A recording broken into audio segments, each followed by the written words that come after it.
السلام عليكم ومرحبا بكم في حلقة 13 من مسلسل بغيت حياتك. بالرغم ان سارة كدوز من مشاكل وصعوبات اللي كبارين، حيث بدات كتحس براسها باللي وصلت للنهاية ديالها.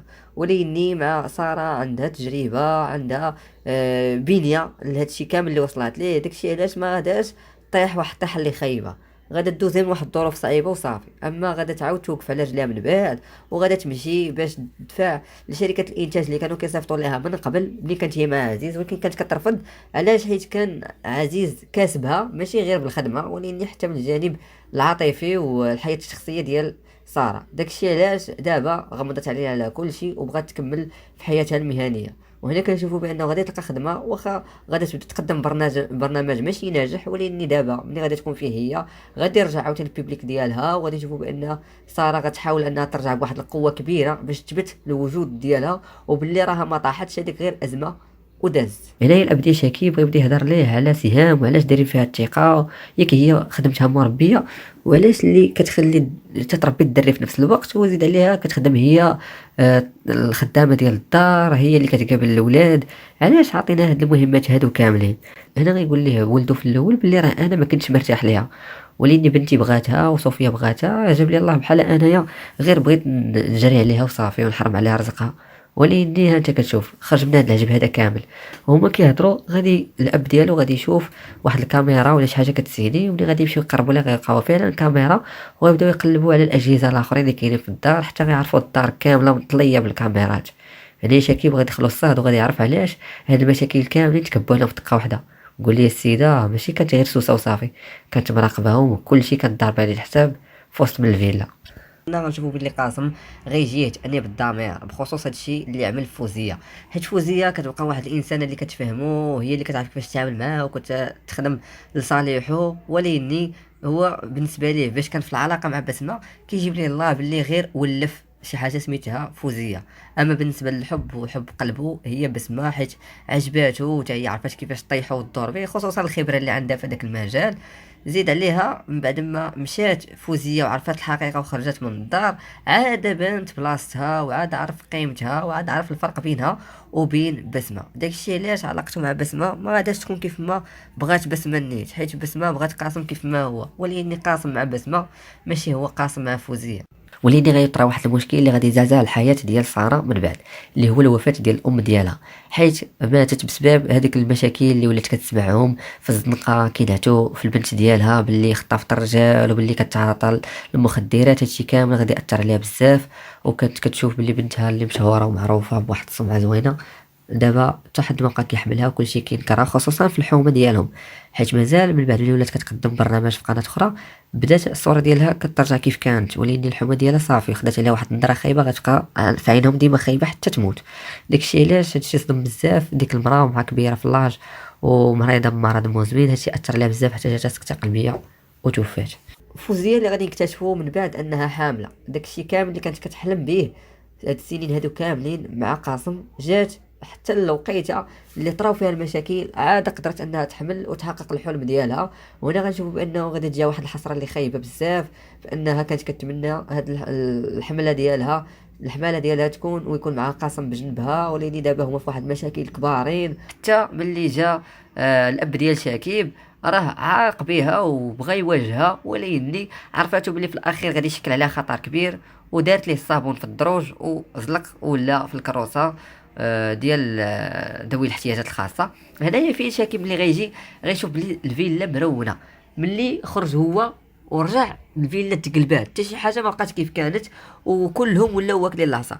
مرتو ولات مريضه وكتحس براسها باللي داخله في واحد الحاله اللي خايبه بزاف، وخصوصا ملي شافها هو تخلع. السيده كتبهليه في راسها، كدير المينيكير بيديكير ماساج، كتتهلا في البشره ديالها المكياج، ديما كتبان في عينيه قنبوله، لدرجه كيتزادوا عليها غير شي كيلوات صغارين. كتمشي باش دير ريجيم وتعاود ترجع في الفورمه اللي كانت فيها في الاول اللي كتعجب شاكيب. ولكن من بعد ما ولات تعطيها غير النعاس والماكله، هنايا السيده غلاضت كرشات، شافها حتى ما معتنياش حتى براسها، ما كتعومش بزاف. هادو هما الحوايج اللي غادي يخلعوه في صوفيا بانه راه ماشي غير طاريه شي حاجه، راه طاريه شي حاجه في الفيلا اللي كبيره. خصوصا ملي الاب ديال شكيب جا صحى سلام من موراها ولا في الكروسه، هادشي راه صعيب، هادشي اللي كيدوزو منه في هاد الفيلا هادي. ولكن الاب ديال شكيب غادي يجي الصراحه وغيقول كلشي لولدو بانه ما كيرتاحش لشي حاجه سميتها سهام، وباللي علاش هي اللي مقابله الدار ومال صوفيا ما تقابلهاش، وشنو الدور ديالها كاع. الا كانت خدامه مربيه فراه خاصها تخدم غير شي سوايع في الخدمه ديالها وتمشي. علاش كدوز النهار كامل وكتبات هنايا وكدير بزاف ديال الحوايج اللي ما داخلينش في الخدمه ديالها؟ عطيتوها الحريه بزاف. شاكي بغى يقول ليه باللي راه انا في الاول ما ارتحيتش لديك السيده، ولكني بنتي بغاتها وعرفت كيفاش تتعامل معاها، وخصوصا ان صوفيا ما كتعرفش كيفاش تتعامل مع الدراري الصغار. راه ولدها اللي ولد لحمها، راه ما عمرها رادات به ولا تهلات فيه، حيت ما كتحس بداك الاحساس الامومه. هنايا فين الاب ديال شاكي بغى يتقرص بزاف وغادي يخاف بزاف على العائله ديالو، وغادي يبداو يدوروا بالدار ويراقبوها حتى غادي يعرفوا باللي راهم مراقبينهم وكاينين الكاميرات تما. هنايا غيعرفوا باللي راه سهام هي اللي مورا هادشي، ومنين غادي يبغيو يواجهوها ويشوفوا شنو هو الحل اللي يقدروا يديروه باش يتفكوا منها. هنايا غادي يدوروا في جنابهم ما غيلقاوش شي حاجات من سهام طارت.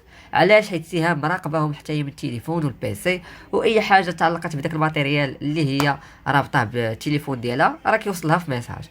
من بعد غادي نشوفوا بانه شكيب صافي تصالح مع مرته ورجعت المياه لمجاريها وتفاهموا بزاف. حيت زيد عليها شكيب ما يقدرش يعيش بلا مرته، حيت مرته ماشي كيبغيها، هي اللي كتبغيه وكتوفى عليه. ولاني هو بصراحه هو واخا كاتب مشهور صافي خرفات ليه، ما بقاش عنده الانسبيراسيون باش يكتب ويحط روايات جدادين. داكشي علاش مع مرته كيلقى اللي يخلص ليه. مع نسيبته هي اللي كتكلف اي حاجه، هي اللي خلصات التكاليف كاملين ديال داك السبوع ولدو، هي اللي كتخلص الكرا ديال الدار. اي حاجه حلت عليها فمها صوفيا كتكتبها ليها بنتها في الشيك وكتعطيه ليها وكيقضيو الغرض. هادشي هو اللي غيخلي ان شكيب يرجع لمرته ويقول لها كنبغيك واخا غير مزيفه، ولاني حيت هي كتبغيه غادا تيقو وغادي تعيش معاه حياه زوينه. هنا شكيب يقترح عليها باش انهم يبدلوا العتبه، يمشيو لبلاصه اخرى ويبداو حياتهم من جديد. تما في نيت غير شكيب غيجيه الالهام بعد ما غيبعث من ديك العجبه المنحوسه، غيجيه الالهام وغادي يبدا يكتب عاوتاني وغينجحوا ليه الروايات ديالو. غادي يرجع شكيب القديم كيف كان قبل، وهنا نيت غادي تزيد تربط فيه اكثر صوفيا مرتو، وغادي يعيشوا حياه زوينه بعيدا على داكشي اللي كانوا دوزوه مع سهام ومع دوك التجارب الخايبين. سهام بعد هاد المشاكل كامله اللي دارت وعرفوها باللي هي اللي كانت مراقباهم، وهذا هنا ساره غتوقف معاها وغتجيها من الاخر غتقول لها ملي نتيا صافي راه وليتي كتاثري على المحيط ديالك بواحد الشكل كبير، وضروري ما خصك ترجعي الامراض العقليه باش انك سبيطار ديال الامراض العقليه باش انك ترجعي للحاله اللي كنتي فيها قبل وترجعي احسن من اللي كنتي. هنايا سيام مع خسرات كلشي ما غادي تلقى حتى شي حل من غير انها تكسب اختها، وباش تكسب اختها خاصها تقبل لها الطلب هذا اللي قالت لها. وبالفعل غنشوفوا بانها في الاخير غادا تمشي للسبيطار باش انها تعالج. وهنايا نيت ساره غادي تولي خدامه وهي مرتاحه، حيت كاع دوك المشاكل اللي كانوا عندها حلاتهم، وزيد عليها حتى اختها راه دابا كتعالج ومن الفوق راه تسامحوا. حيت من قبل كانوا مخاصمين وخصام كبير، وما كانش كتقول بانه غيجي نهار اللي غادي يتسامحوا ويرجعوا خواتات كيف شحال هادي. حتى لهنا كنكون وصلنا لنهايه الحلقه. ديروا لايك، تابوناو وشجعونا في التعليقات، ونشوفكم فيديوهات جايين. بسلامه.